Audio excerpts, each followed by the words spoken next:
노르웨이가 무릎을 꿇었습니다. 1년 전 그들이 했던 말이 있습니다. 한국은 너무 비싸요. 32%나 절감할 수 있는데 굳이. 그 한마디에 15년 파트너십이 끝났습니다. 한국 대신 선택한 곳은 중국이었습니다. 그로부터 정확히 1년. 북극해 한가운데서 그 배가 터지기 직전입니다. 선원 32명이 갇혀 있습니다. 남은 시간은 단 48시간. 전 세계 어디에도 이 문제를 해결할 기술이 없었습니다. 단 한 곳을 빼고요. 새벽 3시 울산으로 전화가 왔습니다. 제발 도와주세요. 1년 전 한국을 버렸던 노르웨이가 울먹이고 있었습니다. 버린 자들이 무릎 꿇은 48시간. 그리고 한국의 기준이 세계 표준이 된 충격적인 전말을 지금 공개합니다. 시작하기 전 구독과 좋아요. 그리고 대한민국 화이팅! 댓글로 한국을 응원해주세요. 1년 전 울산 현대중공업 본사 회의실 창문으로 거대한 도크가 보였습니다. 길이 300m가 넘는 LNG선 3척이 동시에 건조되고 있었습니다. 용접 불꽃이 파랗게 튀고 크레인이 쉴 새 없이 움직였습니다. 저는 그 광경을 바라보며 뿌듯함을 느꼈습니다. 15년이었습니다. 노르딕 에너지와 현대중공업이 파트너십을 맺은 지 15년. 그 세월 동안 우리는 그들의 LNG선 47척을 건조했습니다. 단 한 건의 안전사고도 없이. 박 부장님, 노르딕 에너지 측에서 오셨습니다. 후배 연구원의 목소리에 고개를 돌렸습니다. 회의실 문이 열리고 낯익은 얼굴들이 들어왔습니다. 하지만 분위기가 평소와 달랐습니다. 뭔가 굳어 있었습니다. 특히 에이릭 순트 부장의 표정이 심상치 않았습니다. 10년 넘게 함께 일해온 사람인데 눈을 제대로 마주치지 못하더군요. 오랜만입니다, 에이릭. 제가 먼저 손을 내밀었습니다. 네, 박 부장님. 오랜만이에요. 그가 어색하게 악수를 받았습니다. 손바닥에 땀이 배어 있었습니다. 오늘 무슨 일로 오셨습니까? 신규 발주 건인가요? 그러니까 사실은 저희가 전할 말씀이 있어서요. 그가 말끝을 흐렸습니다. 뭔가 말하기 어려운 게 분명했습니다. 그리고 그 뒤로 처음 보는 사람이 들어왔습니다. 금발의 날카로운 눈매. 양복은 분명 고가의 맞춤복이었고 손목에는 번쩍이는 시계가 채워져 있었습니다. 입꼬리가 살짝 올라간 게 어딘지 오만해 보였습니다. 테르게 한센입니다. 신임 CFO죠. 그가 먼저 말했습니다. 악수를 청하지 않았습니다. 아, 네. 반갑습니다. 박시온입니다. 저는 그때 직감했습니다. 오늘 좋은 소식은 아니겠구나. 하지만 이 정도일 줄은 몰랐습니다. 단도직입적으로 말씀드리죠. 테르게 CFO가 서류 뭉치를 테이블 위에 올려놓았습니다. 노르딕 에너지는 향후 LNG선 발주처를 변경하기로 결정했습니다. 회의실 공기가 얼어붙었습니다. 변경이라고요? 그게 무슨 말씀이신지 제가 잘 이해를 못하겠는데요. 우리 측 영업이사가 더듬거렸습니다. 말 그대로입니다. 15년간의 파트너십에 감사드리지만 이제 새로운 방향을 모색할 때가 됐습니다. 테르게 CFO의 목소리에는 감정이 없었습니다. 마치 날씨 얘기를 하듯 담담했습니다. 잠깐만요. 제가 끼어들었습니다. 15년간 단 한 건의 사고도 없었습니다. 47척 모두 예정 공기 내에 인도했고 품질 클레임도 제로였습니다. 그런데 갑자기 변경이라니 이유가 뭡니까? 이유요? 당연히 있죠. 테르게 CFO가 저를 바라봤습니다. 그 눈빛이 아직도 잊히지 않습니다. 마치 계산기를 보는 것 같은 눈빛이었습니다. 비용입니다. 박 부장님. 그가 서류 한 장을 꺼내 테이블 위로 밀었습니다. 한국 조선소 대비 32% 저렴합니다. 연간 3척 발주 기준으로 환산하면 엄청난 금액이죠. 저는 그 서류를 집어들었습니다. 중국 모 조선소의 견적서였습니다. 중국이요? 중국 조선소에 LNG선을 맡기겠다고요? 제 목소리가 높아졌습니다. 네. 문제 있습니까? 문제가 있냐고요? LNG선이 뭔지 아십니까? 배 아닙니까? 가스 실어 나르는 배요. 그냥 배가 아닙니다. 제가 소리를 높였습니다. 영하 163도의 액화가스를 싣고 대양을 횡단하는 겁니다. 조금이라도 용접이 잘못되면, 조금이라도 합금 비율이 틀어지면 그 순간 수십 명이 목숨을 잃습니다. 그걸 32% 싸다고 중국에 맡기겠다고요? 박 부장님. 테르게 CFO가 손을 들어 제 말을 잘랐습니다. 감정적으로 반응하시는 건 이해합니다. 하지만 시대가 변했어요. 시대가 변했다고요? 물리 법칙이 변했습니까? 영하 163도가 영하 100도로 바뀌었습니까? 그런 뜻이 아니라요. 그가 자리에서 일어나 창문 쪽으로 걸어갔습니다. 우리 도크를 내려다보며 말했습니다. 중국 조선소도 이제 국제 인증을 다 갖추고 있습니다. 로이드, DMV, 전부요. 과거의 중국이 아닙니다. 인증이 전부가 아닙니다. 제가 반박했습니다. 그럼 뭐가 전부죠? 경험입니다. 노하우입니다. 극저온 탱크 용접은 0.1mm의 오차도 허용하지 않습니다. 그건 인증서로 증명되는 게 아니라 수십 년간 쌓인 노하우로 가능한 겁니다. 그래서 한국이 비싼 거 아닙니까? 테르게 CFO가 고개를 돌려 저를 봤습니다. 한국이 30년간 단 한 건의 사고도 없었던 이유가 뭔지 아십니까? 과잉 설계 때문이죠. 제 말에 그가 피식 웃었습니다. 과잉 설계라고요? 그걸 과잉이라고 부르시는 겁니까? 알고 있습니다. 한국은 국제 기준보다 더 엄격한 자체 기준을 적용하죠. 그래서 비싼 거고요. 그게 안전의 비결입니다. 아니요. 그가 단호하게 말했습니다. 그게 비효율의 상징입니다. 회의실이 조용해졌습니다. 박 부장님, 숫자로 말씀드릴게요. 테르게 CFO가 다시 테이블로 돌아왔습니다. 한국은 니켈 함량을 국제 기준보다 5% 높게 잡습니다. 이게 맞습니까? 맞습니다. 보강제도 15% 더 씁니다. 맞죠? 그것도 맞습니다. 용접 검사도 2배로 하죠? 네. 그게 다 비용입니다. 그게 다 생명입니다.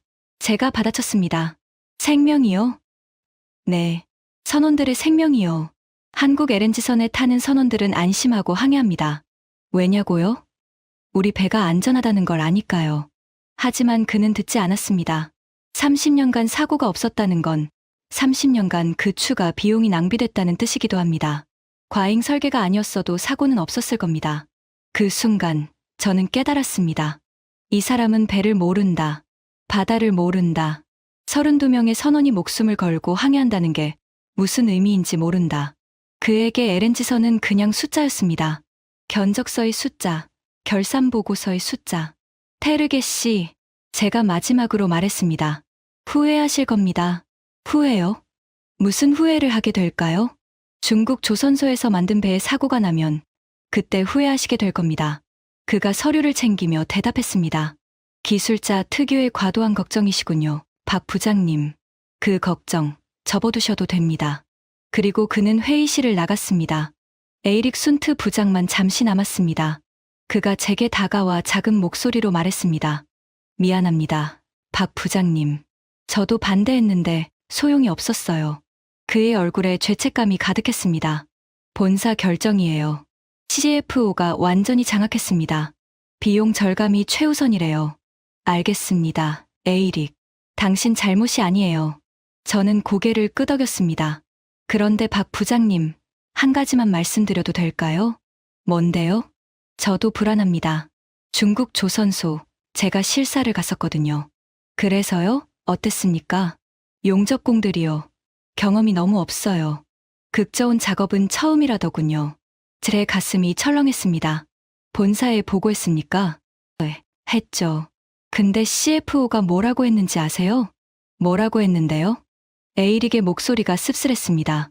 처음은 누구나 있다. 한국도 처음엔 그랬을 거다. 이러더군요. 저는 창문으로 다가가 도크를 내려다봤습니다. 30년이었습니다. 한국 조선업이 LNG선의 최강자가 되기까지 30년. 그 세월 동안 우리 선배들이 흘린 땀과 눈물, 실패와 성공, 그 모든 것이 축적되어 지금의 기술이 된 겁니다. 그걸 처음은 누구나 있다는 한마디로 저는 주먹을 꽉 쥐었습니다. 그로부터 2주 후 저는 노르딕 에너지 오슬로 본사에 있었습니다. 마지막 기회라고 생각했습니다. 직접 가서 설득해보자. 경영진이 기술을 모르니까 내가 설명해야 한다. 오슬로의 겨울은 매서웠습니다. 본사 건물 앞에 서니 노르딕 에너지의 로고가 차갑게 빛나고 있었습니다. 박 부장님, 약속 시간입니다. 네, 갑시다. 안내 직원을 따라 엘리베이터를 탔습니다. 20층 임원 회의실. 문이 열리자 테르게 CFO가 자리에 앉아 있었습니다. 그 옆에는 CEO 올라프 베르겐과 몇몇 임원들이 있었습니다. 멀리서 오셨군요. 박 부장님. CEO가 형식적인 인사를 건넸습니다. 네, 중요한 말씀을 드리려고 왔습니다. 저는 준비해온 자료를 꺼냈습니다. 중국 조선소의 기술력에 대해 직접 확인한 내용입니다. 5분만 시간을 주시겠습니까? 좋습니다. 말씀해 보세요. CEO가 고개를 끄덕였습니다. 테르게 CFO의 눈썹이 꿈틀했습니다. 저는 첫 번째 자료를 스크린에 띄웠습니다. 이건 중국 다롄 조선소의 용접 장비 현황입니다. 극저온 용접의 필수적인 자동 텅스텐 용접기, 독일제 TIG-500 시리즈를 보유하고 있다고 보고됐죠? 그렇습니다. 테르게 CFO가 대답했습니다. 하지만 이 장비들, 교정 이력을 확인해 보셨습니까? 교정 이력이요? 회의실이 조용해졌습니다. 마지막 교정 일자가 11개월 전입니다. 극저온 용접 장비는 최소 3개월마다 교정해야 합니다. 국제 기준이에요. CEO가 테르게 CFO를 바라봤습니다. 이건 확인된 겁니까? 그러니까 조선소 측에서 알아서 관리하는 문제입니다. 우리가 일일이 확인할 사안은 아니라고 봅니다. 테르게 CFO가 당황한 기색을 보였습니다. 그게 문제입니다. 제가 끼어들었습니다. 한국 조선소는 발주처가 요구하지 않아도 스스로 관리합니다. 현대중공업은 매달 교정합니다. 왜냐하면 그게 당연하니까요. 매달이요? 네, 매달입니다. 두 번째 자료를 띄웠습니다. 이건 용접사 자격 현황입니다. 중국 조선소의 극저온 인증 용접사는 총 47명입니다. 그중 경력 5년 이상은 단 3명. 3명이요? 겨우 3명. CEO가 되물었습니다. 네. 나머지 44명은 모두 경력 1년 미만입니다. LNG선 한 척에 투입되는 용접 인원이 보통 60명 이상인데 5년차 이상이 3명뿐이라면 품질 관리가 될까요? 신입들도 교육을 받았을 겁니다. 테르게 CFO가 방어했습니다. 교육이요? 어떤 교육을 받았습니까? 당연히 극저온 용접 교육이죠. 몇 시간 교육을 받았습니까? 그건 확인해봐야 할 것 같은데요. 제가 확인했습니다. 40시간입니다. 저는 자료를 띄웠습니다. 한국 현대중공업의 극저온 용접사 교육 시간은 최소 2000시간입니다. 그리고 그 후에도 5년간 선배 용접사 밑에서 보조로 일합니다. 40시간과 2000시간. 어느 쪽이 더 안전할까요? 제 목소리가 높아졌습니다. 영하 163도입니다. 용접 중 0.1mm 오차가 생기면 극저온에서 금속 수축이 달라집니다. 그 틈으로 가스가 새어나오면 순식간에 기화됩니다. 기화된 천연가스가 뭔지 아십니까? 회의실이 조용했습니다. 폭탄입니다. 17만 세제곱미터가 한 번에 터지면 반경 500m가 초토화됩니다. CEO의 얼굴이 굳어졌습니다. 박 부장님, 좀 과장이 심하신 것 같은데요. 실제로 그런 사고가 난 적이 있습니까? 있습니다. 제가 세 번째 자료를 띄웠습니다. 약 45년 전 카타르 인근 해상 LNG선 엘파소 폴 케이저 호 사고입니다. 용접 결함으로 가스 누출, 탱크 균열. 다행히 조기 발견되어 대형 참사는 막았지만 선체 전손 처리됐습니다. 45년 전이요? 그건 거의 반세기 전 이야기 아닙니까? 테르게 CFO가 말했습니다. 그 후로 기술이 얼마나 발전했는데요. 지금은 시대가 다릅니다. 그렇습니다. 기술이 발전했죠. 제가 대답했습니다. 한국 기술이 발전한 겁니다. 그래서 30년간 사고가 없었던 겁니다. 중국 기술이 발전한 게 아닙니다. 회의실에 긴 침묵이 흘렀습니다. CEO가 테르게 CFO를 바라봤습니다. 테르게, 어떻게 생각하나? 테르게 CFO가 자리에서 일어섰습니다. 박 부장님. 그가 스크린 앞으로 걸어갔습니다. 열정적인 프레젠테이션 감사합니다. 한국 조선업에 대한 자부심이 대단하시네요. 그의 말투가 달라졌습니다. 뭔가 조롱하는 듯한 느낌. 자부심이 아닙니다. 사실입니다. 그럴 수도 있겠죠. 하지만 비즈니스는 감정으로 하는 게 아닙니다. 숫자로 하는 거죠. 그가 자신의 자료를 띄웠습니다. 한국 조선소 대비 32% 절감. 세척 기준 연간 4,800억 원입니다. 10년이면 4조 8천억이에요. 이 돈으로 뭘 할 수 있는지 아십니까? 돈이 문제가 아닙니다. 돈이 전부입니다. 박 부장님. 그가 단호하게 말했습니다. 주주들이 뭘 원하는지 아세요? 수익이겠죠. 정확합니다. 수익입니다. 안전. 그건 당연히 지켜야 하는 거고, 비용 절감은 그 위에서 추구하는 겁니다. 당연히 지켜진다고요? 제 목소리가 떨렸습니다. 방금 제가 보여드린 게 뭔지 모르시겠습니까? 교정 안 된 장비, 경험 없는 용접사, 그런 곳에서 만든 배가 안전하다고요? 중국 조선소도 국제 인증을 통과했습니다. 인증은 최소 기준입니다. 제가 소리를 높였습니다. 한국은 그 위에 추가 안전 마진을 둡니다. 그게 과잉 설계라고요? 그게 30년 무사고의 비결입니다. 테르게 CFO가 피식 웃었습니다. 박 부장님, 그거 아세요? 보험회사들이 뭐라고 하는지. 뭐라고 합니까? 한국 LNG선 보험료, 세계에서 가장 낮습니다. 왜냐고요? 30년간 사고가 없으니까. 그가 제게 다가왔습니다. 근데 그게 한국의 과잉 설계 덕분인지, 아니면 그냥 운이 좋았던 건지, 누가 알겠습니까? 중국 배도 사고 안 나면 그쪽이 더 효율적인 거 아닐까요? 저는 할 말을 잃었습니다. 이 사람은 정말 모르는 거구나. 진심으로 모르는 거구나. 테르게 씨, 제가 마지막으로 말했습니다. 제가 오늘 여기 온 건 수주를 따기 위해서가 아닙니다. 경고하러 온 겁니다. 경고요? 무슨 경고요? 중국 조선소에서 LNG선을 만들면 사고가 납니다. 언제가 될지는 모르지만 반드시 납니다. 그때 책임은 누가 집니까? 테르게 CFO가 어깨를 으쓱했습니다. 그럼 그때 가서 생각하죠. 지금은 비용 절감이 우선입니다. 저는 자료를 챙겨 자리에서 일어섰습니다. 후회하실 겁니다. 그가 뒤에서 말했습니다. 기술자분들 다 그러시더라고요. 근데 아직까지 후회한 적 없습니다. 문을 나서며 저는 에이릭 순트 부장과 눈이 마주쳤습니다. 그가 작은 목소리로 말했습니다. 죄송합니다. 박 부장님. 저는 고개를 끄덕이고 건물을 나왔습니다. 오슬로의 바람이 차가웠습니다. 하지만 제 마음은 더 차가웠습니다. 3개월 후 중국 다른 조선소에서 성대한 착공식이 열렸습니다. 뉴스로 봤습니다. 노르딕 에너지 CEO 올라프 베르겐이 직접 참석해서 테이프를 끊었습니다. 테르게 CFO는 그 옆에서 활짝 웃고 있었습니다. 노르딕 에너지와 다렌중공업의 역사적인 파트너십 체결을 축하드립니다. 이번 계약으로 양사는 새로운 도약의 발판을 마련하게 되었습니다. 뉴스 앵커의 목소리가 사무실에 울려 퍼졌습니다. 저는 모니터를 꺼버렸습니다. 부장님, 괜찮으세요? 후배 김도연이 조심스럽게 물었습니다. 괜찮아. 뭐, 우리가 어떻게 할 수 있는 일도 아니고. 저는 담담하게 대답했습니다. 하지만 솔직히 괜찮지 않았습니다. 15년간 공들인 관계가 한순간에 무너졌습니다. 32%라는 숫자 앞에서 부장님, 김도연이 말했습니다. 네, 저 중국 조선소 쪽 아는 사람이 있는데요. 아는 사람, 누구? 대학 동기가 거기 파견 나가 있거든요. 싱가포르 성급 쪽 검사관으로. 제가 고개를 들었습니다. 뭔가 들은 거 있어? 김도연이 주위를 둘러보더니 목소리를 낮췄습니다. 비공식적인 얘기인데요.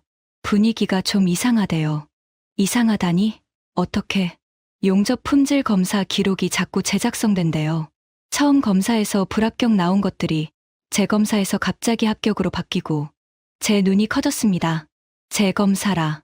누가 하는데? 그게요, 외부 검사관이 아니라 내부 QC팀이 한대요. 이해관계가 있는 사람들이. 저는 손으로 이마를 짚었습니다. 제보자는 없어? 있긴 한데요. 쉽게 못 나선대요. 보복이 무서워서. 저는 잠시 생각했습니다. 그 친구 이름이 뭐야? 리웨이요. 중국계 미국인인데 양심적인 사람이에요. 근데 가족이 중국에 있어서 조심스러워 하더라고요. 알겠어. 일단 연락처만 받아놔. 네, 알겠습니다. 그로부터 6개월. 다렌 조선소에서 첫 번째 LNG선이 진수됐습니다. 노르딕 에너지 측은 대대적인 홍보를 했습니다. 새로운 시대의 개막, 효율과 혁신의 결합 같은 문구가 난무했습니다. 저는 뉴스를 보면서 불안했습니다. 하지만 어쩔 수 없었습니다. 우리가 할 수 있는 건 아무것도 없었습니다. 그렇게 1년이 흘렀습니다.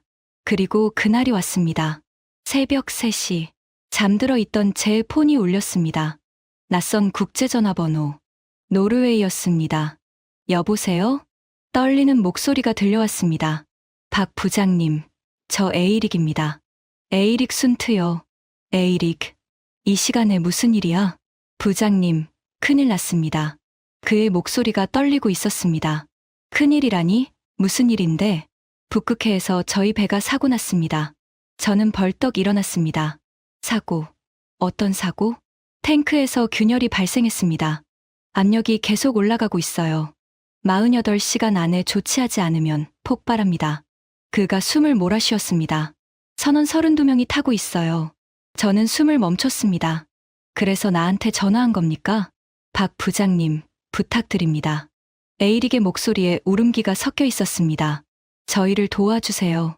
박 부장님 아니면 아무도 이 문제 해결 못합니다. 저는 창문을 바라봤습니다. 밖은 아직 어두웠습니다. 1년 전 오슬로에서 들었던 말이 떠올랐습니다.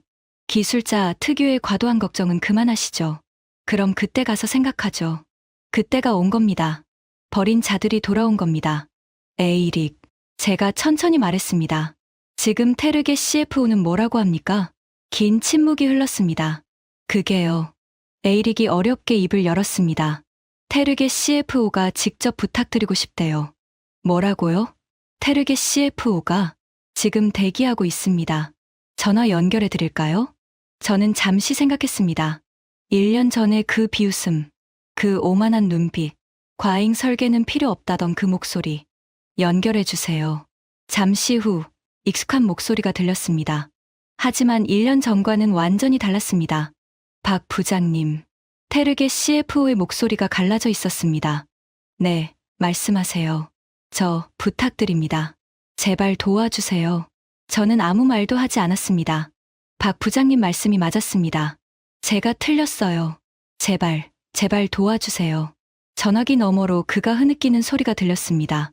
저는 천천히 말했습니다. 선원이 32명이라고 했죠? 네, 맞습니다. 남은 시간은 48시간입니다. 저는 눈을 감았습니다. 우리를 버린 자들, 우리를 비웃은 자들, 그들이 이제 무릎을 꿇고 있습니다. 하지만 저 배 안에는 32명의 목숨이 있습니다. 그들은 테르게 CFO의 결정에 아무 책임이 없습니다. 그냥 자신의 일을 하러 배에 탄 사람들입니다. 가족이 있고, 꿈이 있고, 돌아가야 할 집이 있는 사람들. 저는 눈을 떴습니다. 알겠습니다. 네, 알겠다고요? 출동하겠습니다. 지금 바로 팀을 꾸리겠습니다. 전화기 너머에서 울음소리가 터져나왔습니다. 감사합니다. 감사합니다, 박 부장님. 정말 감사합니다. 저는 전화를 끊고 옷을 입기 시작했습니다. 김도연에게 문자를 보냈습니다. 긴급 소집. 30분 내로 연구소 집합. 그리고 잠시 창문을 바라봤습니다. 하늘이 조금씩 밝아오고 있었습니다. 48시간. 버린 자들을 구하러 갑니다. 이야기를 잠시 되돌리겠습니다. 제가 새벽에 전화를 받기 12시간 전.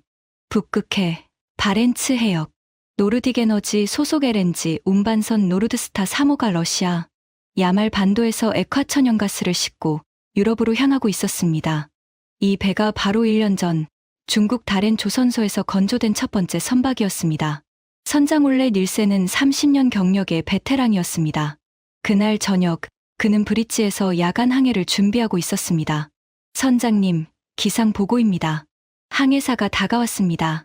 북서쪽에서 저기압이 접근 중입니다. 6시간 후 해상 상태 악화 예상됩니다. 올레 선장이 고개를 끄덕였습니다. 알겠네. 예정대로 항로 유지하고 선원들에게 주의 당부해. 평범한 밤이었습니다. 북극해 항해는 늘 험했지만 그의 30년 경력에서 이 정도는 일상이었습니다. 하지만 그날 밤 평범하지 않은 일이 시작됐습니다.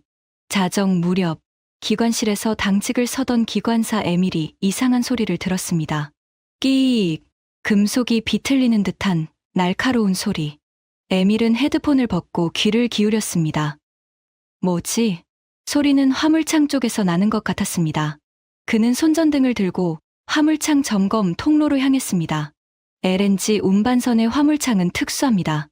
영하 163도의 액화가스를 담기 위해 여러 겹의 단열층과 특수합금으로 이루어진 탱크가 있습니다. 멤브레인 타입이라고 불리는 이 구조는 스테인리스 스틸, 방막이 물결 모양으로 접혀 있어서 극저온에서 수축해도 버틸 수 있게 설계되어 있습니다. 에밀이 한번 탱크 점검구에 도착했을 때 끼익 소리가 더 크게 들렸습니다. 그의 손전등이 탱크 외벽을 비췄습니다. 뭐야? 이게 뭐지? 외벽 표면에 서리가 끼어 있었습니다. 원래는 있으면 안 되는 설이. 단열이 완벽하다면 탱크 외벽은 상온을 유지해야 합니다. 서리가 낀다는 건 어딘가에서 냉기가 새어나온다는 뜻입니다. 에밀의 얼굴이 창백해졌습니다. 그는 즉시 무전기를 들었습니다. 브릿지, 여기 기관실. 한번 탱크의 이상 징후 발견. 선장님 호출 바랍니다. 원래 선장이 화물창에 도착한 건 10분 후였습니다. 그 사이 서리는 더 넓게 퍼져 있었습니다. 이건 뭐지? 선장의 표정이 굳어졌습니다. 단열층에 문제가 생긴 건가? 모르겠습니다. 하지만 분명히 냉기가 새고 있습니다. 원래 선장은 경력 30년 동안 이런 상황을 본 적이 없었습니다. 아니, 정확히 말하면 들어본 적도 없었습니다. 한국에서 만든 LNG선만 타왔기 때문입니다. 열화상 카메라 가져와. 기관장이 열화상 카메라를 들고 왔습니다. 카메라 화면에 탱크 외벽이 나타났습니다. 선장의 숨이 멎었습니다. 화면 한가운데 파란색 줄무늬가 세로로 길게 나 있었습니다. 파란색은 저온을 의미합니다. 균열이야. 선장이 중얼거렸습니다. 탱크에 균열이 생긴 거야. 그 순간 선내 경보가 울리기 시작했습니다. 삐. 한번 탱크 압력 이상. 한번 탱크 압력 이상. 자동 경보 시스템이 작동한 겁니다. 원래 선장이 브릿지로 뛰어갔습니다. 모니터에 탱크 내부 압력이 표시되어 있었습니다. 정상 범위는 0.7에서 1.0. 현재 수치는 1.2. 그리고 숫자가 올라가고 있었습니다. 1.3. 1.4. 젠장. 선장이 욕설을 내뱉었습니다. 균열로 인해 액화가스가 기화되기 시작한 겁니다. 기화된 가스는 부피가 600배로 팽창합니다. 그 압력이 탱크 안에 쌓이고 있는 겁니다. 본사에 긴급 연락해. 선장이 소리쳤습니다. 그리고 선원 전원 비상대기. 지금 당장. 노르웨이 오슬로. 노르딕 에너지 본사 위기관리센터. 새벽 2시. 당직자의 전화벨이 울렸습니다. 네, 위기관리센터입니다. 전화기 너머로 선장의 다급한 목소리가 들렸습니다. 노르드스타 3호입니다. 한번 탱크의 균열 발생, 압력 상승 중. 긴급 지원 요청합니다. 당직자의 얼굴이 새하얘졌습니다. 잠깐만요. 균열이요? LNG 탱크예요? 그렇습니다. 현재 압력 1.5, 계속 올라가고 있습니다. 당직자가 비상 연락망을 펼쳤습니다. 노르딕 에너지 역사상 이런 사고는 처음이었습니다. 아니, 정확히 말하면 한국 조선소에서 배를 만들던 지난 15년간은 한 번도 없던 일이었습니다. 30분 후 위기관리센터에 임원들이 속속 모여들었습니다. CEO 올라프 베르겐의 얼굴은 잿빛이었습니다. CFO 테르게 한센은 아예 말을 잃은 상태였습니다. 현재 상황을 보고해. CEO가 지시했습니다. 해양안전 담당 에이릭 순트 부장이 스크린 앞에 섰습니다. 노르드스타 3호, 현재 바렌츠 해역 북위 74도, 동경 38도 지점에 있습니다. 한번 화물 탱크에 약 30cm 길이의 균열이 발생했고, 현재 내부 압력이 1.8까지 상승했습니다. 1.8이면 어느 정도야? 정상 범위가 1.0 이하입니다. 2.5를 넘으면 탱크 구조에 치명적 손상이 시작되고, 3.0을 넘으면 에이릭이 말을 멈췄습니다. 3.0을 넘으면 폭발 위험이 있습니다. 회의실이 얼어붙었습니다. 선원은 몇 명이지?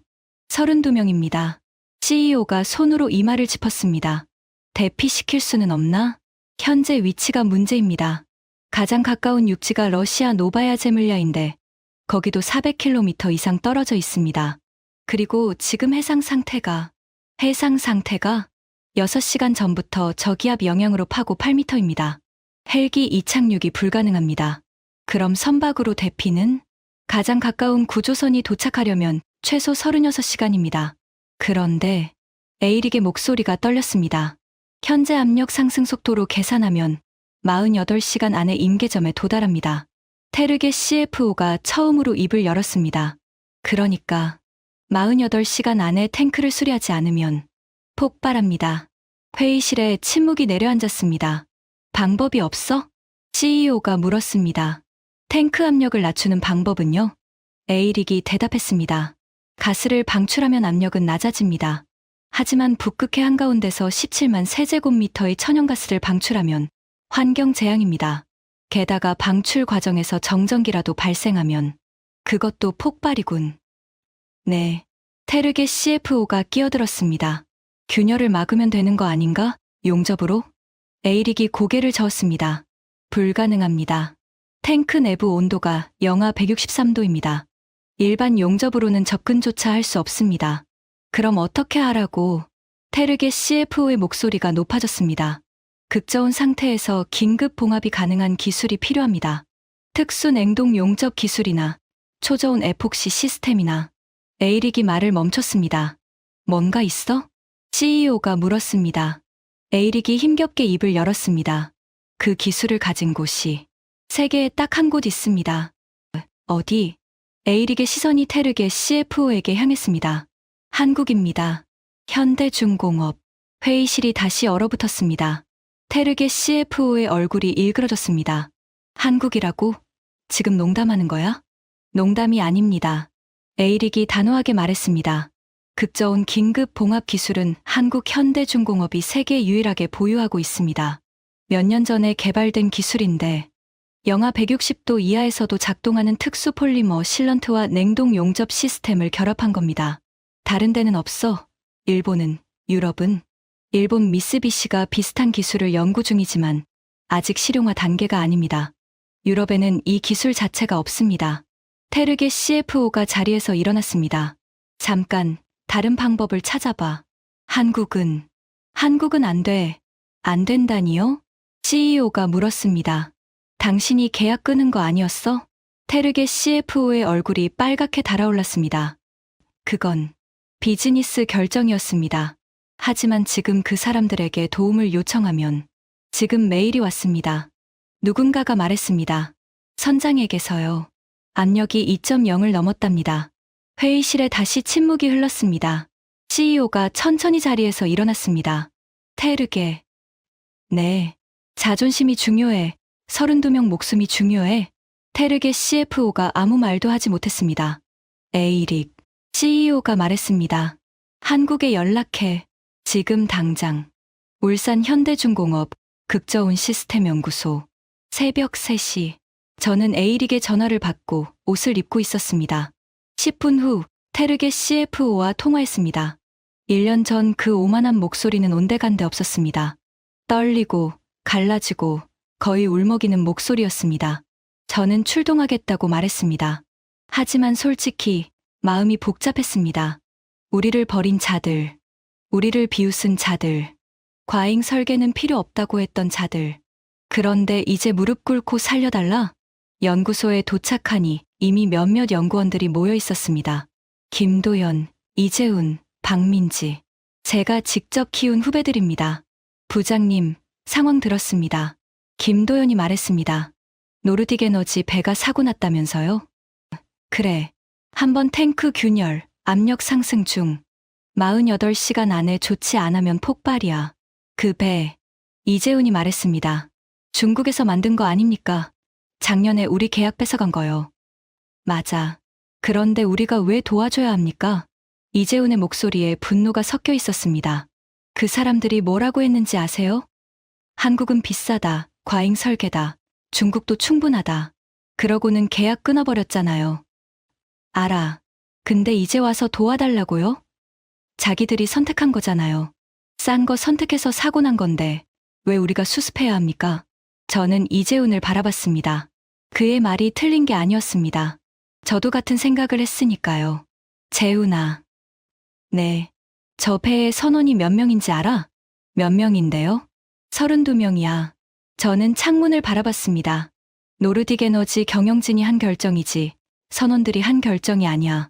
그 32명은 그냥 자기 일하러 배 탄 사람들이야. 가족 있고 애들 있고 돌아가야 할 집이 있는 사람들. 이재훈이 입을 다물었습니다. 우리가 안 가면 그 사람들 죽어. 하지만 부장님, 그리고 하나 더. 제가 돌아섰습니다. 이게 우리한테 기회이기도 해. 기회요? 세계가 보고 있어. 한국이 어떻게 하는지, 버린 자들이 도움을 요청했을 때 우리가 뭘 선택하는지. 김도연이 고개를 끄덕였습니다. 복수는 안 돕는 거고 품격은 돕는 거죠. 맞아. 저는 연구원들을 둘러봤습니다. 우리가 가서 저 배 살리면 전 세계가 알게 돼. 한국 기술이 아니면 안 된다는 걸. 그들이 과잉 설계라고 비웃었던 그 기술이 32명 목숨을 살린다는 걸. 잠시 침묵이 흘렀습니다. 이재훈이 먼저 입을 열었습니다. 알겠습니다. 가죠. 박민지가 말했습니다. 장비 챙길게요. CRIOSEAL 시스템이랑 냉동 용접 키트 필요하죠? 그래. 그리고 열화상 드론도 챙겨. 탱크 상태 정밀 진단해야 해. 김도연이 물었습니다. 이동은 어떻게 합니까? 북극해까지 꽤 먼데요. 저는 시계를 봤습니다. 새벽 4시. 노르웨이 측에서 전용기 보낸다고 했어. 인천공항으로. 거기서 노르웨이 트롬새까지 가고 트롬새에서 헬기로 현장 투입이야. 헬기가 뜰 수 있습니까? 파도가 높다던데. 6시간 후면 기상이 잠깐 호전된다고 해. 그 틈을 노리는 거야. 저는 벽에 걸린 세계 지도를 바라봤습니다. 울산에서 인천까지 1시간. 인천에서 트롬새까지 12시간. 트롬새에서 현장까지 헬기로 3시간. 총 이동시간 최소 16시간. 48시간 중 16시간을 이동했으면 현장에서 작업할 수 있는 시간은 32시간. 아니, 안전마진을 고려하면 실제로는 24시간 정도. 빠듯했습니다. 자, 움직이자. 30분 안에 장비 챙기고 출발이야. 연구원들이 흩어졌습니다. 저는 잠시 사무실에 혼자 남았습니다. 책상 위에 가족 사진이 있었습니다. 아내와 2 아이. 저는 핸드폰을 들었습니다. 여보, 나야. 깨웠지? 미안해. 무슨 일이야? 이 시간에? 급하게 출장 가야 해. 노르웨이 쪽으로. 노르웨이? 갑자기? 응. 긴급 상황이야. 설명은 나중에 할게. 잠시 침묵이 흘렀습니다. 위험한 거야? 시온 씨. 조금. 하지만 괜찮아. 금방 돌아올게. 아내가 한숨을 쉬었습니다. 조심해. 꼭 무사히 돌아와. 알았어. 애들한테 아빠 출장 갔다고 전해줘. 전화를 끊고 저는 잠시 눈을 감았습니다. 32명의 선원. 그들도 가족이 있겠지. 저처럼 아내가 있고 아이가 있고 돌아가기를 기다리는 사람들이 있겠지. 눈을 떴습니다. 가야 합니다. 인천공항. 새벽 6시. 노르딕 에너지에서 보낸 전용기가 대기하고 있었습니다. 저를 포함해 5명의 기술진이 탑승했습니다. 김도연, 이재훈, 박민지, 그리고 극저온 용접 전문가 최영수 기사. 장비만 해도 2톤이 넘었습니다. CRIOSEAL 시스템, 냉동 용접 키트, 열화상 드론, 특수 방한복, 산소 공급 장치. 비행기가 이륙한 후 저는 노트북을 펼쳤습니다. 노르딕 에너지 측에서 보내온 현장 데이터를 분석해야 했습니다. 부장님, 이것 좀 보세요. 김도연이 제 옆에 앉았습니다. 탱크 설계도 받았는데요. 좀 이상합니다. 뭐가? 여기요. 보강제 배치가요. 그가 화면을 가리켰습니다. 저는 눈을 가늘게 떴습니다. 이게 원래 설계랑 다른데? 네.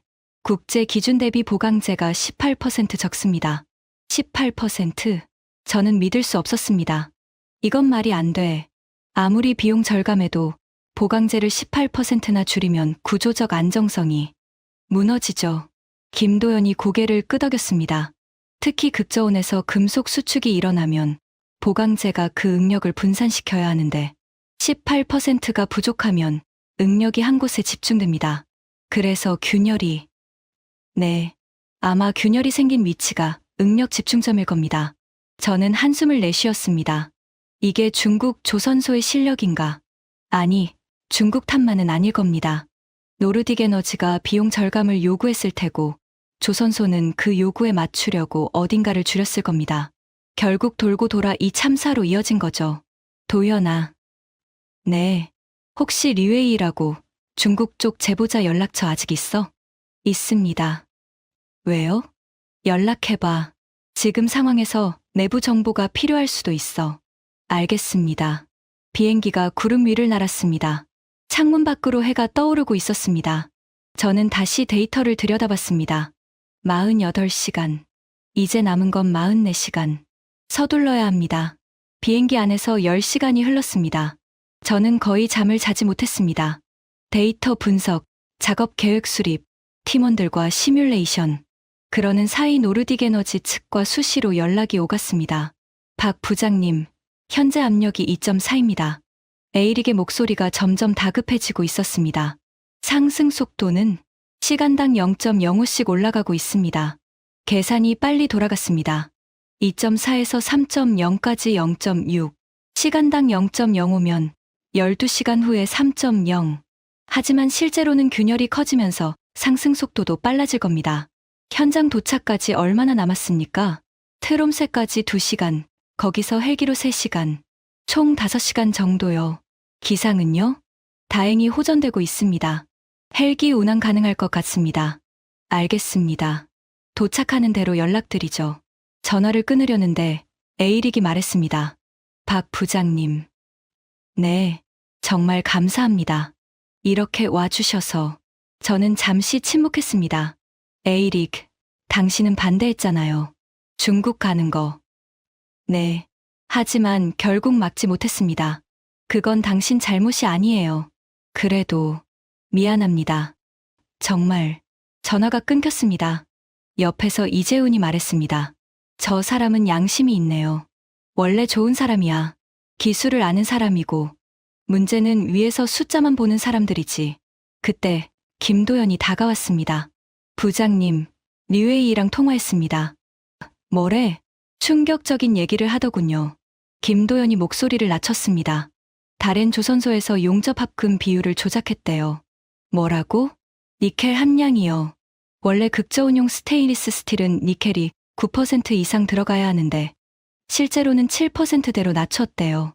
저는 눈을 감았습니다. 니켈 함량이 낮으면 극저온에서 금속의 취성이 증가합니다. 쉽게 말해 깨지기 쉬워진다는 겁니다. 증거는 류웨이 내부 문서를 갖고 있대요. 품질 검사 기록이랑 실제 성분 분석 결과. 왜 지금까지 공개 안 했어? 가족이 중국에 있어서요. 보복이 무서웠대요. 저는 손으로 이마를 짚었습니다. 보강제 18% 부족, 니켈 함량 조작, 용접 장비 11개월 미교정, 경력 1년 미만 용접사들. 이건 사고가 아니었습니다. 언젠가는 터질 시한폭탄이었습니다. 도연아. 네. 류웨이한테 말해. 이번 일 끝나면 공식적으로 증언해달라고. 우리가 보호해줄 테니까. 알겠습니다. 비행기가 하강하기 시작했습니다. 트롬스에 도착합니다. 노르웨이 트롬스, 세계 최북단 도시 중 하나. 공항에 내리니 칼바람이 뺨을 때렸습니다. 하지만 추위를 느낄 여유가 없었습니다. 헬기장으로 직행했습니다. 노르딕 에너지 측에서 준비한 대형 수송 헬기가 대기하고 있었습니다. 장비를 싣고 이륙했습니다. 헬기 안에서 저는 팀원들에게 마지막 브리핑을 했습니다. 자, 들어. 현장 도착하면 시간이 없어. 바로 작업 들어가야 해. 예. 우선 열화상 드론으로 탱크 전체 스캔한다. 균열 위치와 크기를 정확히 파악하는 게 첫 번째. 그 다음은요? 균열 상태에 따라 다르지만 기본 계획은 이래. 저는 태블릿에 그림을 그리며 설명했습니다. 1단계 균열 주변 표면 세정. 극저온 상태니까 특수 세정제 써야 해. 2단계 CRIOSEAL 1차 도포. 이건 임시 봉합이야. 압력 상승을 늦추는 거지. 3단계 균열 양 끝에 스토폴 가공. 균열이 더 커지는 걸 막는 거야. 4단계 냉동 용접으로 본격 봉합. 이게 제일 어려워. 5단계 CRIOSEAL 2차 도포로 마감. 작업 시간은요? 각 단계마다 최소 2시간. 전체로 10시간 이상 걸릴 거야. 우리한테 남은 시간이 24시간 정도. 빠듯하지만 불가능하진 않아. 박민지가 물었습니다. 부장님, 그런데 한 가지 문제가 있어요. 뭐? 영하 163도 환경에서 작업하려면 특수 방한복 착용 시간이 제한됩니다. 아무리 좋은 장비라도 2시간이 한계예요. 그 이상은 저체온증 위험이 있어요. 알아. 그래서 교대로 작업한다. 5명이 2시간씩 돌아가면서. 그래도 걱정이에요. 박민지의 표정이 걱정스러웠습니다. 위험한 건 사실이에요. 저는 팀원들을 둘러봤습니다. 젊은 친구들이었습니다. 김도연, 32. 결혼한 지 2년 됐습니다. 이재훈, 30. 아직 미혼이지만 여자친구가 있습니다. 박민지, 29. 우리 팀 막내입니다. 최영수 기사 55. 베테랑 용접공으로 아들이 대학생입니다. 다들 가족이 있고 미래가 있고 돌아가야 할 곳이 있는 사람들. 솔직히 말할게. 제가 입을 열었습니다. 이번 작업 위험해. 영하 163도에서 용접 작업을 하는 거야. 조금만 실수하면 동상이고 크게 잘못되면 목숨이 위험할 수도 있어. 팀원들이 저를 바라봤습니다. 지금이라도 빠지고 싶은 사람 있으면 말해. 강제하지 않을게. 잠시 침묵이 흘렀습니다. 김도연이 먼저 입을 열었습니다. 부장님, 저 결혼할 때 아내한테 한 약속이 있어요. 뭔데? 좋은 사람이 되겠다고요. 돈 많이 벌겠다, 성공하겠다가 아니라 그냥 좋은 사람이 되겠다고. 그가 웃었습니다. 32명 죽게 내버려 두면 그건 좋은 사람이 아니잖아요. 이재훈이 말했습니다. 저도 갑니다. 아까는 좀 열받아서 그랬는데 생각해보니까 부장님 말이 맞아요. 선원들 잘못은 아니니까. 박민지가 고개를 끄덕였습니다. 저도요. 여기까지 와서 빠지면 평생 후회할 것 같아요. 최영수 기사가 툭 내뱉었습니다. 뭘 그리 거창하게. 기술자는 기술로 말하면 되는 거야. 가자고. 저는 미소를 지었습니다. 이 친구들과 함께해서 다행입니다. 고마워, 다들. 헬기가 북쪽을 향해 날았습니다. 창문 밖으로 끝없는 바다가 펼쳐졌습니다. 북극해. 인류가 가장 정복하기 힘든 바다. 그 한가운데에 32명의 목숨이 기다리고 있었습니다. 헬기가 현장에 접근했습니다. 창문 밖으로 노르드스타 3호가 보였습니다. 거대한 선체가 파도에 출렁이고 있었습니다. 하지만 뭔가 이상했습니다. 저게 뭐지? 이재훈이 중얼거렸습니다. 선체 중앙부, 한 번 화물 탱크 위쪽에서 하얀 연기 같은 게 피어오르고 있었습니다. 보그 오프 가스예요. 박민지가 말했습니다. 탱크에서 기화된 가스가 새어나오는 거예요. 균열이 생각보다 심각한 것 같아요. 저는 입술을 깨물었습니다. 시간이 더 촉박해졌습니다. 헬기가 선박 갑판에 착륙했습니다. 문이 열리자 영하 30도의 바람이 몰아쳤습니다. 갑판에서 몇 명이 우리를 맞이했습니다. 올레 닐센 선장이었습니다. 박 부장님이십니까? 그가 다가와 손을 내밀었습니다. 정말 감사합니다. 이렇게 와주셔서. 상황부터 브리핑해주세요. 네, 이쪽으로. 선장을 따라 브릿지로 향했습니다. 모니터에 각종 수치가 떠 있었습니다. 현재 한 번 탱크 압력 2.6입니다. 균열 길이는 처음 30cm에서 45cm로 늘었습니다. 균열이 커지고 있군요. 네, 속도가 점점 빨라지고 있습니다. 저는 모니터를 들여다봤습니다. 압력 그래프가 우상향 곡선을 그리고 있었습니다. 선원들 상태는 다행히 다들 무사합니다. 하지만 불안해하고 있습니다. 선장의 얼굴에도 피로와 두려움이 역력했습니다. 선장님, 제가 말했습니다. 지금부터 저희가 작업에 들어갑니다. 선장님은 선원들 안정시키고 비상 대피 준비도 해주세요. 대피요? 만약의 경우를 대비해서요. 최악의 상황에서 선원들을 구명보트로 대피시켜야 할 수도 있습니다. 알겠습니다. 선장이 고개를 끄덕였습니다. 저는 팀원들을 데리고 한번 화물 탱크로 향했습니다. 탱크 점검 통로로 들어서자 공기가 달라졌습니다. 싸늘한 냉기가 온몸을 감쌌습니다. 열화상 드론 준비해. 박민지가 드론을 꺼냈습니다. 드론이 탱크 외벽을 스캔하기 시작했습니다. 몇 분 후 결과가 태블릿에 떴습니다. 이상한데요. 박민지의 얼굴이 굳어졌습니다. 부장님, 이것 좀 보세요. 저는 화면을 들여다봤습니다. 균열은 하나가 아니었습니다. 주 균열 외에 주변으로 작은 균열들이 거미줄처럼 퍼져 있었습니다. 이건 심각한데요. 응력 균열입니다. 주 균열에서 응력이 분산되면서 2차 균열들이 생긴 거예요. 최영수 기사가 욕을 내뱉었습니다. 이건 원래 계획대로 안 되겠는데. 왜요? 주 균열만 봉합해도 소용없어. 2차 균열들이 이렇게 많으면 거기서 또 터져. 저는 눈을 감았습니다. 생각을 정리해야 했습니다. 당초 계획은 주 균열 하나를 봉합하는 거였습니다. 하지만 지금 보니 2차 균열까지 처리해야 합니다. 작업량이 3배 이상 늘어난 겁니다. 시간이 모자라요. 김도연이 중얼거렸습니다. 부족해요. 이걸 다 처리하려면 30시간은 필요한데 우리한테 남은 건 20시간 남짓이잖아요. 저는 탱크 외벽을 바라봤습니다. 하얀 서리가 낀 그 표면 너머에 17만 세제곱미터의 액화가스가 들어 있습니다. 잘못되면 모두 죽습니다. 우리 5명도, 선원 32명도 다른 방법을 찾아야 해. 제가 말했습니다. 뭐가 있을까요? 생각해보자. 2차 균열들을 개별적으로 처리하는 건 시간이 너무 걸려. 그렇다면 저는 드론 영상을 다시 들여다봤습니다. 균열의 패턴, 응력의 흐름, 뭔가가 보였습니다. 잠깐. 네, 2차 균열들, 패턴이 있어. 제가 화면을 확대했습니다. 봐, 다 주균열에서 뻗어나갔잖아. 그러니까 주균열이 원인이고 2차 균열은 결과야. 그건 알죠. 근데요? 만약 주균열을 완벽하게 봉합하면서 동시에 응력을 분산시킬 수 있다면? 응력을 분산시킨다고요?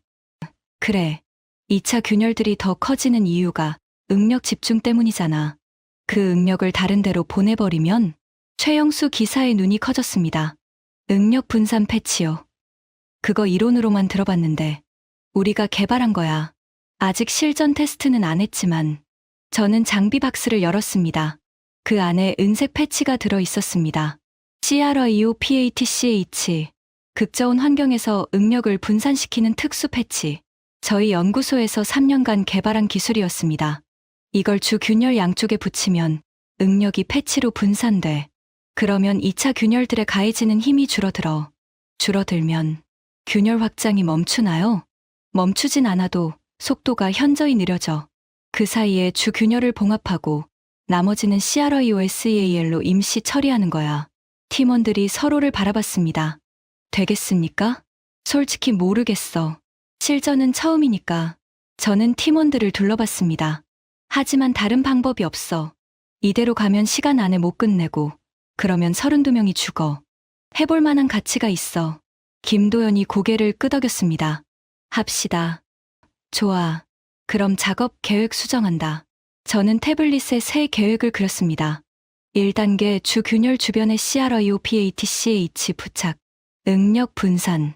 2단계 주균열 CRIOSEAL 1차 도포. 3단계 스토폴 가공. 4단계 냉동 용접. 5단계 CRIOSEAL 2차 도포.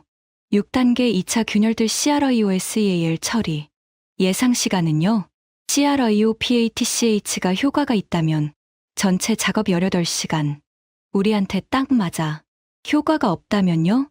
저는 잠시 침묵했습니다. 그때 생각하자. 특수 방한복을 입었습니다. 영하 160도까지 견디는 특수 복합 소재. 그래도 2시간이 한계입니다. 자, 들어간다. 탱크 내부로 진입했습니다. 문이 열리자 영하 163도의 세계가 펼쳐졌습니다. 눈앞이 뿌옇게 흐려졌습니다. 방한복 내부에서 순환되는 따뜻한 공기 덕분에 버틸 수 있었지만 피부에 닿는 냉기는 느껴졌습니다. 이쪽이에요. 박민지가 열화상 카메라를 들고 앞장섰습니다. 균열이 보였습니다. 45cm 길이의 검은 선. 그 주변으로 서리가 두껍게 끼어 있었습니다. 시작하자. 저는 CRIOPATCH를 꺼냈습니다. 첫 번째 패치를 균열 오른쪽에 부착했습니다. 패치가 금속 표면에 달라붙으며 은색 빛을 발했습니다. 반응 시작. 박민지가 모니터를 확인했습니다. 응력 측정치가 떨어지고 있어요. 얼마나? 주균열 주변 응력 15% 감소. 효과가 있었습니다. 좋아. 왼쪽에도 붙인다. 두 번째 패치를 부착했습니다. 응력 30% 감소. 부장님, 되고 있어요. 저는 안도의 한숨을 내쉬었습니다. 아직 시작일 뿐이지만 첫 단계는 성공입니다. 자, 이제 본격적으로 시작이야. CRIOSEAL 준비해. 48시간의 사투. 그 첫 걸음을 뗐습니다. 작업이 시작됐습니다. 2시간 교대로 탱크 내부에 들어가 작업했습니다. 저와 최영수 기사가 1조, 김도연과 이재훈이 2조, 박민지는 외부에서 모니터링과 지원. 첫 번째 2시간. 저와 최영수 기사가 CRIOSEAL 1차 도포를 완료했습니다. 균열 위에 특수 폴리머가 얇게 펴졌습니다. 압력 상승 속도 감소. 박민지의 목소리가 무전기로 들렸습니다. 시간당 0.05에서 0.02로 떨어졌어요. 효과가 있었습니다. 하지만 아직 절반도 안 된 상태. 탱크에서 나오자 온몸이 떨렸습니다. 2시간 동안 영하 163도 환경에 있었던 겁니다. 아무리 방한복을 입어도 한계가 있습니다. 괜찮으세요? 김도연이 따뜻한 음료를 건넸습니다. 괜찮아. 너희 차례야. 스토폴 가공 들어가. 예. 김도연과 이재훈이 탱크로 들어갔습니다. 저는 쉬면서 모니터를 지켜봤습니다. 압력 2.7, 균열 길이 45cm 확장 멈춤, 응력 정상 대비 70% CRIO-PATCH 효과. 상황이 안정되고 있었습니다. 6시간이 지났습니다. 스토폴 가공까지 완료. 이제 가장 어려운 단계입니다. 냉동 용접. 영하 160도 이하에서 금속을 녹여 붙이는 기술. 세계에서 이걸 할 수 있는 사람은 손에 꼽힙니다. 최영수 기사가 그 중 하나였습니다. 기사님, 준비됐습니까? 걱정 마라. 내가 이 일 30년 했어. 그가 특수 용접 토치를 들었습니다. 일반 용접 토치와는 달리 액체 질소 냉각 시스템이 내장되어 있습니다. 용접하면서 동시에 주변을 냉각시켜 열 충격으로 인한 추가 손상을 방지하는 거죠. 저와 최영수 기사가 다시 탱크에 들어갔습니다. 시작합니다. 최영수 기사가 토치를 켰습니다. 파란 불꽃이 피어올랐습니다. 용접이 시작됐습니다. 쉬익. 금속이 녹으며 틈새가 메워졌습니다. 하지만 쉬운 작업이 아니었습니다. 잠깐 멈춰요. 제가 말했습니다. 왜? 용접풀이 한쪽으로 쏠리고 있어요. 온도 불균형이에요. 젠장. 최영수 기사가 토치를 조절했습니다. 극저온에서 용접은 이런 문제가 있습니다. 조금만 온도 편차가 생겨도 용접풀이 쏠리거나 최악의 경우 새로운 균열이 생깁니다. 다시 천천히 조심스럽게 용접이 진행됐습니다. 45cm의 균열을 메우는데 4시간이 걸렸습니다. 탱크에서 나왔을 때 우리 둘 다 녹초가 되어 있었습니다. 최영수 기사가 바닥에 주저앉았습니다. 괜찮으세요? 괜찮아. 다리에 힘이 없을 뿐이야. 저도 옆에 앉았습니다. 온몸이 얼음처럼 차가웠습니다. 하지만 해냈습니다. 주 균열 봉합 완료. 부장님, 박민지가 뛰어왔습니다. 압력이요. 압력이 떨어지고 있어요. 2.7에서 2.5로. 봉합이 효과가 있어요. 저는 눈을 감았습니다. 됐다. 주 균열을 막으니 가스 누출이 줄어들고 압력 상승이 멈춘 겁니다. 하지만 아직 끝이 아닙니다. 2차 균열들은 아직 남아 있어요. 하지만 응력이 분산되면서 확장은 멈췄어요. 그래도 처리해야 해. CRIOSEAL로 마감하자. 예. 12시간이 지났습니다. 2차 균열들의 CRIOSEAL 도포 완료. 현재 압력 2.3. 박민지가 보고했습니다. 계속 떨어지고 있어요. 저는 탱크 모니터를 바라봤습니다. 모든 수치가 안정권으로 들어오고 있었습니다. 됐다. 김도연이 중얼거렸습니다. 진짜 됐어요. 부장님. 저는 고개를 끄덕였습니다. 하지만 완전히 안심하기엔 일렀습니다. 최종 점검하자. 열화상 드론 다시 띄워.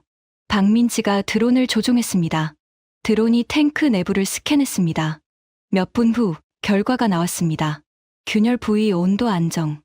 응력 분포 정상. 가스 누출 감지 안 됨. 저는 깊은 숨을 내쉬었습니다. 됐다. 이번엔 진짜였습니다. 48시간의 사투. 그 끝에 우리가 해냈습니다. 그때 무전기가 울렸습니다. 박 부장님, 여기 브릿지입니다. 원래 선장의 목소리였습니다. 본사에서 연락이 왔습니다. CEO께서 직접 통화하고 싶다고 하시는데요. 알겠습니다. 잠시 후에 올라가죠. 저는 팀원들을 바라봤습니다. 다들 수고했어. 진짜 고생 많았다. 김도연이 웃었습니다. 부장님이 더 고생... 거의 안 주무셨잖아요. 자긴 잤어? 안 잤죠. 거봐. 우리 모두 웃었습니다. 피곤했지만 기분 좋은 피곤함이었습니다. 자, 정리하고 올라가자. 브릿지로 올라갔습니다. 선장이 위성 전화기를 건넸습니다. CEO님입니다. 저는 전화기를 받았습니다. 여보세요. 박 부장님. 올라프 베르겐 CEO의 목소리였습니다. 떨리고 있었습니다. 정말 감사합니다. 32명 선원들. 덕분에 살았습니다. 어떻게 감사를 드려야 할지. 저는 잠시 침묵했습니다. 1년 전의 일이 떠올랐습니다. 오슬로 본사 회의실. 한국은 너무 비싸요. 과잉 설계는 필요 없습니다. 시대가 변했어요. 그 말들이. 그리고 지금. 박 부장님, 거기 계십니까? 예, 있습니다. 저희가 큰 잘못을 했습니다. 비용만 보고 안전을 무시했습니다. 그 결과가 이 참사로 이어졌습니다. CEO의 목소리가 갈라졌습니다. 박 부장님이 아니었으면. 생각만 해도 끔찍합니다. 저는 천천히 말했습니다. CEO님. 예, 저는 노르딕 에너지를 위해 온 게 아닙니다. 저 배에 탄 32명을 위해 온 겁니다. 그들은 당신들의 결정과 아무 상관없는 사람들이에요. 그냥 자기 일하러 배 탄 사람들이죠. CEO가 아무 말도 하지 못했습니다. 그러니까 감사는 저한테 하지 마시고 그 선원들한테 하세요. 그리고 앞으로는. 저는 말을 멈췄습니다. 앞으로는 뭘 해야 합니까? 제대로 된 배를 만드세요. 사람 목숨을 숫자로 보지 말고요. 긴 침묵이 흘렀습니다. 알겠습니다. CEO가 말했습니다. 약속드리겠습니다. 전화가 끊어졌습니다. 저는 창문을 바라봤습니다. 북극해의 해가 떠오르고 있었습니다. 48시간. 그 긴 싸움이 끝났습니다. 갑판 위로 해가 떠오르고 있었습니다. 북극해의 새벽은 오렌지빛과 보랏빛이 뒤섞인 장관이었습니다. 저는 갑판 난간에 기대어 그 광경을 바라봤습니다. 온몸이 천근만근이었지만 마음은 이상하게 가벼웠습니다. 부장님. 뒤에서 김도연의 목소리가 들렸습니다. 압력 최종 확인했습니다. 1.8에서 안정화됐어요. 더 이상 올라가지 않습니다. 수고했어. 저는 고개를 끄덕였습니다. 다들 어때? 최영수 기사님이 좀 지쳐 보이시긴 하는데 다들 괜찮습니다. 박민지 연구원이 지금 선내식당에서 커피 타고 있어요. 커피라. 좋지. 저는 다시 바다를 바라봤습니다. 48시간이었습니다. 정확히 말하면 47시간 23분. 그 시간 동안 우리는 영하 163도의 지옥에서 싸웠습니다. 주 균열 봉합에 8시간. 2차 균열 12개 처리에 16시간. CRIO PATCH 응력 분산 작업에 6시간. 그리고 최종 검증과 모니터링에 17시간. 부장님. 발소리가 다가왔습니다. 돌아보니 올레 선장이 서 있었습니다. 30년 경력의 베테랑 선장. 하지만 지금 그의 눈에는 눈물이 고여 있었습니다. 감사합니다. 그가 제 손을 잡았습니다. 거칠고 투박한 바다 사나이의 손이었습니다. 정말 감사합니다. 덕분에 우리 선원들이 살았습니다. 선장님, 저는 그냥 제 일을 한 것뿐입니다. 아닙니다. 원래 선장이 고개를 저었습니다. 저는 30년 동안 바다에서 살았습니다. 그동안 한국 배만 탔어요. 단 한 번도 이런 일을 겪은 적이 없습니다. 그가 잠시 말을 멈췄습니다. 이번에 회사에서 중국산 배로 바꾼다고 했을 때 솔직히 불안했습니다. 하지만 저는 그냥 선원이니까 위에서 결정하면 따르는 거죠. 선장님 잘못이 아닙니다. 알아요.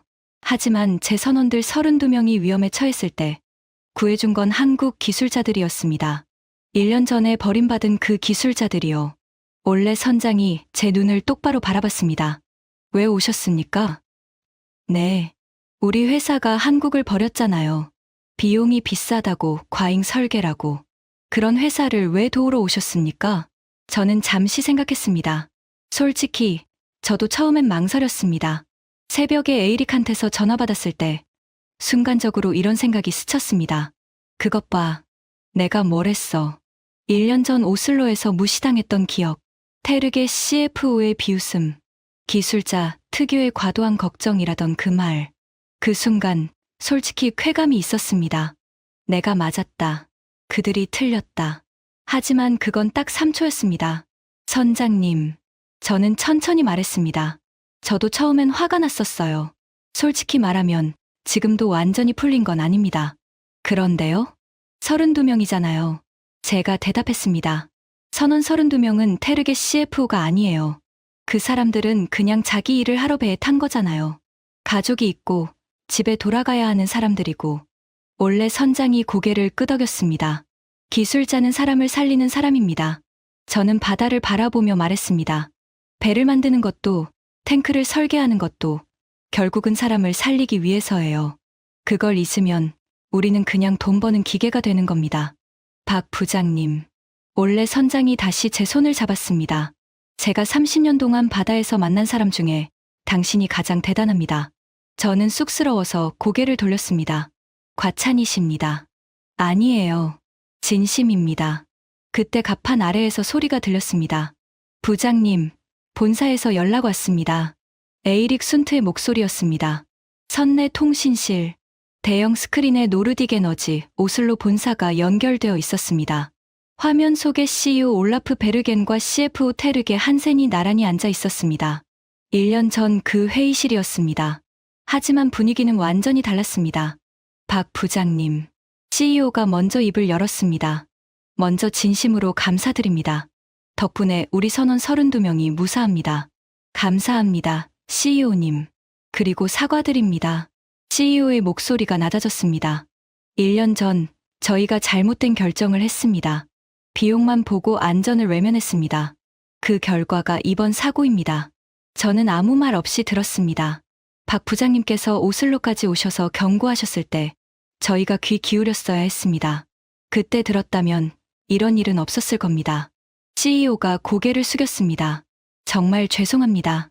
그리고 옆에 있던 테르게 CFO가 움직였습니다. 그의 얼굴은 창백했습니다.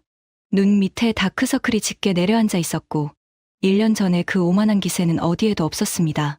박 부장님, 테르게 CFO의 목소리가 떨렸습니다. 제가 잘못했습니다. 그가 자리에서 일어났습니다. 그리고 카메라를 향해 90도로 허리를 숙였습니다. 진심으로 사과드립니다.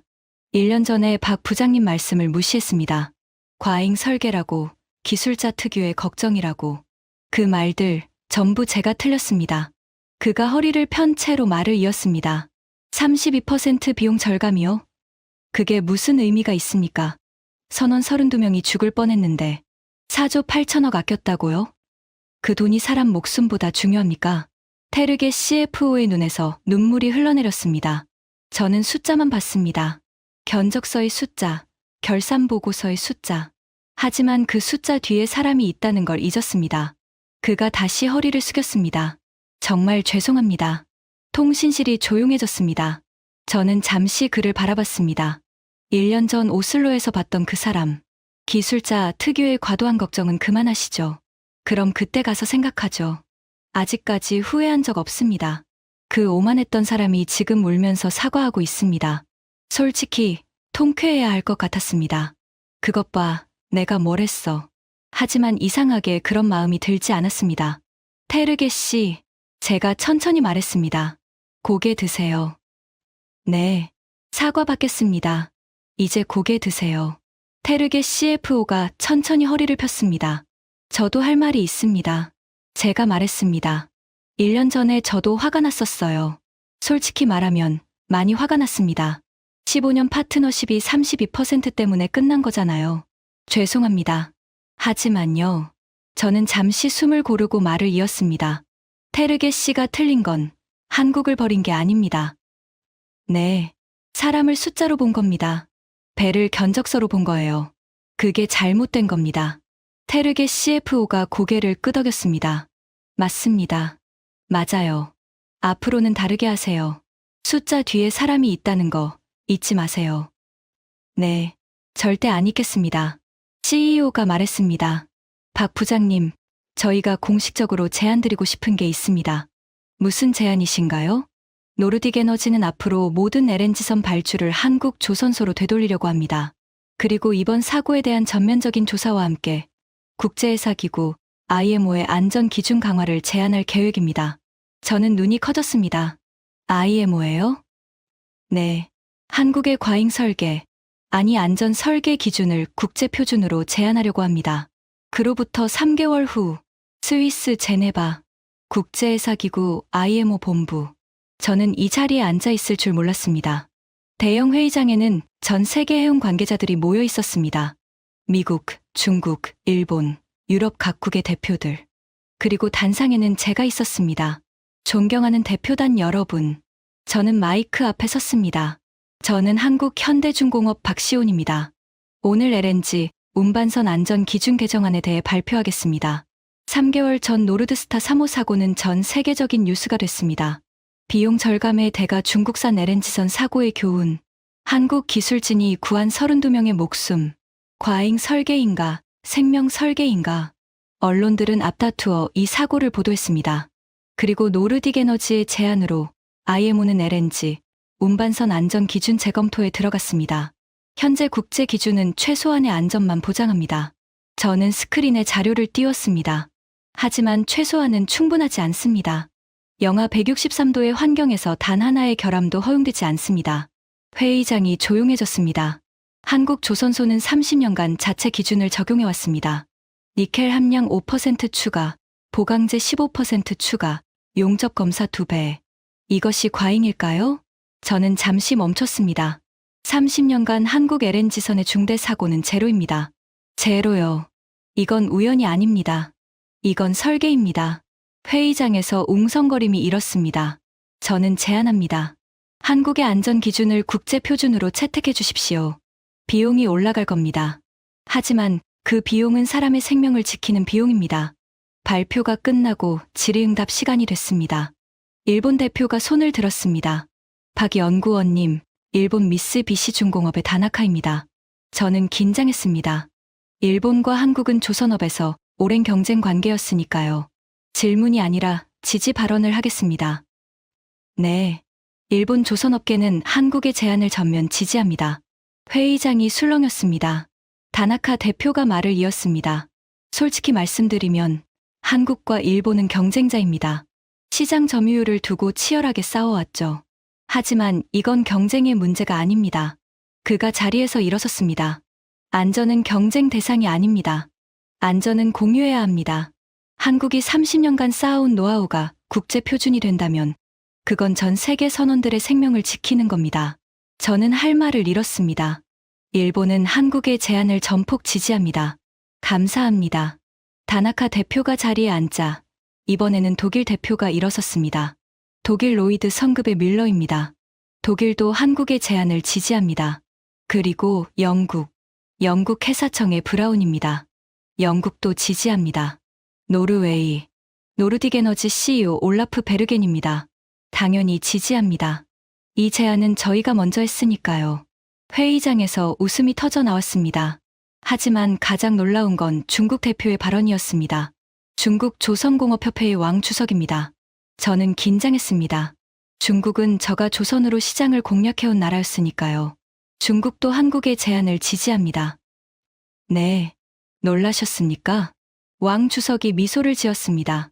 솔직히 말씀드리면 저도 3개월 전까지는 반대 입장이었습니다. 안전 기준이 강화되면 비용이 올라가고 그러면 중국 조선소가 불리해지니까요. 그가 잠시 멈췄습니다. 하지만 노르드스타 3호 사고를 보고 생각이 바뀌었습니다. 저가 경쟁으로 시장을 가져와 봤자 사고가 나면 다 잃습니다. 신뢰를 잃으면 끝이에요. 왕 주석이 저를 바라봤습니다. 한국이 30년간 무사고를 유지한 건 단순히 기술력 때문이 아닙니다. 사람을 먼저 생각했기 때문입니다. 중국도 배우겠습니다. 저는 숨을 크게 내쉬었습니다. 이건 예상하지 못한 결과였습니다. 투표가 진행됐습니다. 찬성 47표, 반대 0표, 기권 3표. 한국 안전 기준의 국제 표준 채택안이 가결되었습니다. 의장의 선언에 회의장이 박수로 가득 찼습니다. 저는 단상에 서서 그 광경을 바라봤습니다. 1년 전 오슬로에서 과잉 설계라고 비웃음당했던 그 기준. 오늘 전 세계의 표준이 됐습니다. 회의가 끝나고 저는 회의장 밖 복도에 서서 창밖을 바라보고 있었습니다. 제네바의 하늘은 맑았습니다. 박 부장님. 뒤에서 익숙한 목소리가 들렸습니다. 돌아보니 테르게 한센이 서 있었습니다. 더 이상 CFO가 아니었습니다. 노르드스타 3호 사고 이후 그는 자진사임했습니다. 테르게 씨, 오랜만이네요. 네, 회의 지켜봤습니다. 그가 제 옆에 섰습니다. 축하드립니다. 한국의 기준이 세계 표준이 됐네요. 감사합니다. 잠시 침묵이 흘렀습니다. 박 부장님. 테르게가 먼저 입을 열었습니다. 저 요즘 뭘 하고 있는지 아세요? 아니요. 사임하셨다는 소식만 들었어요. 해양안전 NGO에서 일하고 있습니다. 네. 놀라셨죠? 테르게가 씁쓸하게 웃었습니다. 저도 제가 이런 일을 하게 될 줄 몰랐어요. 평생 숫자만 보던 사람이 어떤 일을 하시는데요? 개발도상국 조선소들의 안전교육을 지원합니다. 중국, 방글라데시, 인도 같은 곳들이요. 저는 눈이 커졌습니다. 비용 때문에 안전을 타협하는 곳들이 아직 많습니다. 저처럼 숫자만 보는 사람들 때문에. 그래서 그런 곳들을 찾아다니면서 교육하고 있어요. 테르게가 저를 바라봤습니다. 박 부장님이 하신 말씀 때문입니다. 제가요? 숫자 뒤에 사람이 있다고 하셨잖아요. 그 말이 계속 머릿속에 남더라고요. 그가 웃었습니다. 1년 전에 제가 그 말을 들었으면 노르드스타 3호 사고는 없었을 겁니다. 늦었지만 이제라도 하려고요. 저는 손을 내밀었습니다. 좋은 일 하시네요. 테르게가 제 손을 잡았습니다. 1년 전에는 악수도 안 하셨죠? 제가 기억하시네요. 평생 안 잊을 겁니다. 그때 제가 얼마나 오만했는지. 우리는 잠시 서로를 바라봤습니다. 테르게 씨, 제가 말했습니다. 사람은 바뀔 수 있어요. 당신이 증명하고 있잖아요. 테르게의 눈가가 붉어졌습니다. 감사합니다. 박 부장님. 귀국 비행기 안. 창밖으로 구름바다가 펼쳐져 있었습니다. 저는 좌석에 기대어 눈을 감았습니다. 48시간. 1년 전 버림받은 후 48시간 만에 그들을 구했습니다. 그리고 3개월 후 한국의 기준이 세계의 기준이 됐습니다. 과잉 설계라고 비웃음 받던 것이 생명 설계로 인정받았습니다. 하지만 제가 진짜 얻은 건 따로 있습니다. 원래 선장이 했던 말. 왜 오셨습니까? 버림받은 기술자인데. 그때 제가 뭐라고 대답했죠? 32명이잖아요. 그 사람들은 테르게 CFO가 아니에요. 기술자는 사람을 살리는 사람입니다. 배를 만드는 것도, 탱크를 설계하는 것도 결국은 사람을 살리기 위해서입니다. 저는 그걸 다시 한번 확인했습니다. 그리고 테르게 한센, 1년 전 가장 오만했던 그 사람이 지금은 개발도상국을 돌아다니며 안전교육을 합니다. 사람은 바뀔 수 있습니다. 실패하고 반성하고 다시 시작할 수 있습니다. 저는 창밖을 바라봤습니다. 비행기가 한국 영공에 진입하고 있었습니다. 승객 여러분, 잠시 후 인천국제공항에 도착합니다. 기내 방송이 흘러나왔습니다. 집에 간다. 25년간 LNG선만 연구해온 집에 30년 무사고의 역사를 만들어 온 그 현장에 저는 미소를 지었습니다. 인천공항 도착 로비. 저는 가방을 끌고 나왔습니다. 그리고 깜짝 놀랐습니다. 부장님, 김도연, 이재훈, 박민지, 최영수. 48시간을 함께 싸운 팀원들이 다 나와 있었습니다. 뭐야? 다들 왜 여기 있어? IMO 결과 듣고 바로 왔죠. 축하드립니다, 부장님. 김도연이 꽃다발을 내밀었습니다. 세계 표준이라니 대박이에요. 야, 나 혼자 한 게 아니잖아. 너희들도 같이 한 거지. 저는 쑥스러워서 손을 내저었습니다. 그래도 발표는 부장님이 하셨잖아요. 박민지가 웃으며 말했습니다. 영상 봤어요. 부장님 발표할 때 일본이랑 중국이 지지한다고 했을 때 저 울 뻔했어요. 나도. 최영수 기사가 끼어들었습니다. 30년 용접공 인생에 이런 날이 올 줄 몰랐어. 우리 기준이 세계 기준이 됐다니. 저는 팀원들을 둘러봤습니다. 이 사람들 덕분입니다. 영하 163도의 지옥에서 함께 싸워준 이 사람들. 자, 가자. 저는 가방을 들었습니다. 오늘 저녁은 내가 쏜다. 술이든 고기든 마음껏 먹어. 오, 부장님 만세. 팀원들의 환호성이 터져 나왔습니다. 우리는 함께 공항을 나섰습니다. 한국의 하늘이 맑았습니다. 6개월 후, 울산 현대중공업 도크. 저는 새로 건조 중인 LNG선을 바라보고 있었습니다. 노르딕 에너지가 다시 발주한 배. 이번 선박부터 새로운 국제 기준이 적용됩니다. 옆에 서 있던 에이릭 순트가 말했습니다. 그는 노르딕 에너지에 남아서 안전 담당 이사가 됐습니다. 한국 기준이 국제 기준이 됐으니까 이제 전 세계 모든 LNG선이 이 기준으로 만들어지겠죠. 그렇겠네요. 저는 고개를 끄덕였습니다. 에이릭. 네. 1년 전에 새벽에 전화했을 때 솔직히 어떤 기분이었어요? 에이릭이 쓴 웃음을 지었습니다.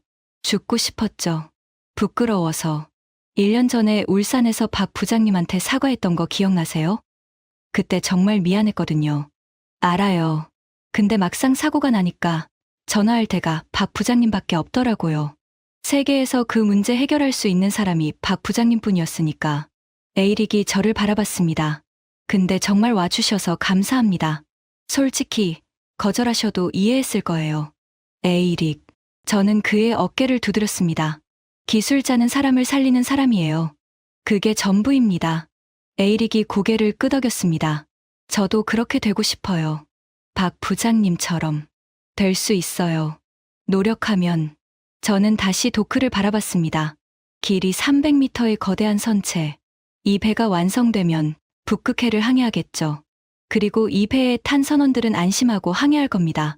한국이 만든 배니까, 세계 최고의 안전 기준으로 만든 배니까. 저는 미소를 지었습니다. 이게 기술자의 보람입니다. 지금까지 48시간의 이야기를 들려드렸습니다. 어떠셨나요? 한국은 비싸다며 버린 노르웨이가 48시간 만에 무릎 꿇은 이야기. 그리고 과잉 설계라고 비웃음 받던 한국의 기준이 세계의 기준이 된 이야기. 저는 이 이야기를 통해 한 가지를 말씀드리고 싶습니다. 진짜 가치는 숫자로 계산되지 않습니다. 32% 비용 절감?